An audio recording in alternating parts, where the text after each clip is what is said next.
Hostile territory. Hi everyone and welcome to another video from Hostile Territory. In our various videos we have mentioned one expression, and that is exit strategy. And that is what we'll be talking in this video exactly. How to make an exit strategy from a toxic or hostile workplace. Now, the first thing you should do, what is perhaps the most important when making an exit strategy, is to start planning it on time. The moment you realize, and again, this goes through all of our videos, making a good judgment of the workplace on time will give you an advantage of knowing in what situation you're in and starting to plan. For instance, you worked in the company a month or two, you see it's toxic. The moment you notice it, start planning to get out of there. That's the moment when you should start planning. Not spend a couple of months more, not spend a couple of years more or anything like that. Simply start planning and start doing it on time, okay? In order to do this, best look around what's going on. Of course, the first place you're going to look at is perhaps the same line of work you're in, especially if you're specialized in that line of work, if you're good at it, if you have good recommendations. Naturally, that will be the first place you will look at. Visit, of course, the internet. You can go visit personally companies. I don't know if that's not awkward, but you can do that also. All in all, you know the drill. Write your CV, polish up your CV, send your CVs around, ask around, ask people around, perhaps contact people that you were good with in other companies, in other working places, and start making that exit strategy. So this is very important to do it on time. The next tip would be, and this is perhaps the most important one, make savings. Now, and this goes double if you have a family, okay? This is something you have to do. Perhaps you are now working in a nice place, or the previous place you worked with was nice and had a good paycheck. Leaving, let's say, about 10% of every paycheck will eventually, over years, will amount to some sort of savings that you can use when you're left out of work. Why is this important? There are, and this is obvious, there are bills to pay, you have to put food on the table, put a roof above your head, everything else, and that comes every month, okay? It is inevitable. With those savings, because there is a good probability you'll not find another job immediately, perhaps, but it will last a couple of months, maybe even a couple of years, who knows. But when that happens, with those savings, you'll be able to sail through that pretty tough and complicated period without much problems, especially if your family is with you in all of that endeavor. You won't have much problems, okay? You make some stricter methods for spending and you should be okay. But if you don't have any savings, and I must emphasize this, if you don't have any savings, then sadly, you're gonna have to realign your exit strategy. The exception from this would be if you've already found a job and you're job hopping. You'll have a couple of days or a week or a month perhaps of a pause between two jobs.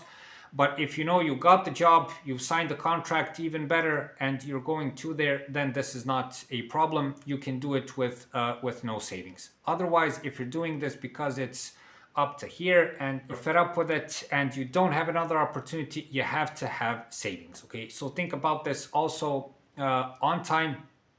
Just like searching for the job, do it well before you really plan to leave the company. Next would be something that you should do only if it's legal in the company you're working in. Despite the fact that it's toxic, that the people are hostile towards you, perhaps you've had numerous problems, but you will have to be the judge of this one.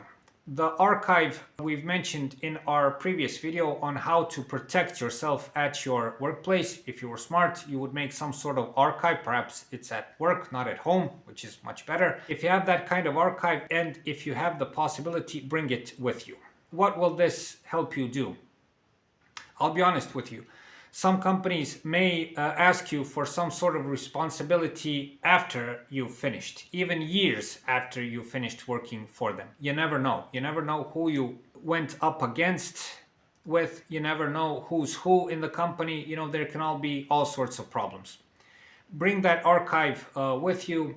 have it with you, have it available in some way. So if push comes to shove, you have some sort of defense against that. This is not that common, but it does happen. And if it does happen and you don't have that archive, you may be in big trouble, even if you're not involved in anything. The last tip in this video is perhaps the hardest to do. And that is to, despite the company you are in and that it's toxic and that people are treating you badly and everything else, try to exit in a humane way. I don't know how to put it otherwise, like a decent person, okay? If you have the possibility, try to walk out of there under their conditions. If there's a 2-week notice, a 1-month notice, try to do it if possible. If there's no notice, of course, you don't have to do it. There is a problem with this because staying in a toxic and hostile environment under those conditions can also cause you problems. People will see that you're leaving and then they can set you up with various things, like they can try to overwork you, for you to do certain kinds of sensitive things.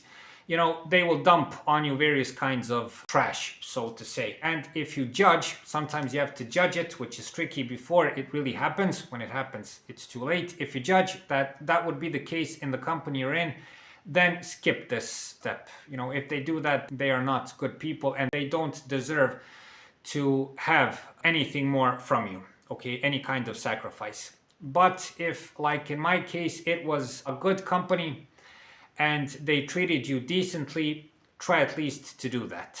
I had a sort of different situation. I reacted differently from what I'm saying, but more about that in a specific video I made about what happened to me from the start to the end of it all. I urge you to watch it so you can get a better perspective and a complete picture of what I'm talking about.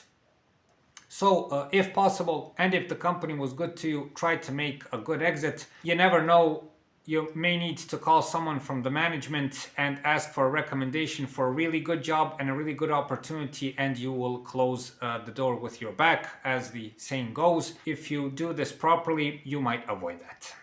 So these are a couple of tips you can use for your good. I urge you to watch people who've made other videos on this topic. They go into more detail. You have more tips, you have more things that you can do regarding this. This is what helped me the best. My exit strategy, to be honest with you, was sound, but it didn't end up very well. It played out differently. I'll make a specific video also on that topic. The biggest takeaway from this video is to make your exit strategy on time. Once more, I must say, make a good judgment of the workplace. Do not spend your precious time in a toxic workplace thinking, oh, it's gonna be okay, it's gonna be better, something's gonna change. I spent 12 years in that place, nothing changed. It only went for the worse, okay? And I was there because I had to. If you have the possibility, if a job arises that will be better, where there are better people, even if the paycheck is a little smaller, trust me, a good companionship and a good working environment has a worth of its own, and it's not small. Trust me, if you have that possibility, start planning, okay? Make that CV, polish it up, send it, and try to make a transition period as less painful as possible. The ideal scenario is that you judged that you're in a workplace, you start searching for work, and in a couple of months you find it and just go to the other company, no problems, no pause, nothing. So that's it for this time. Please like and subscribe. It's a huge help for what we're doing. I must mention, as in all videos, I hope all of what you see and hear in these videos help get you through tough times. Working in a hostile and toxic work environment is very hard, very tiresome, very challenging. It can have all kinds of effects on you, your loved ones, your family, and everything else. So it's a very serious topic to address. Thank you for watching, thank you for your time, and I will see you hopefully in the next video.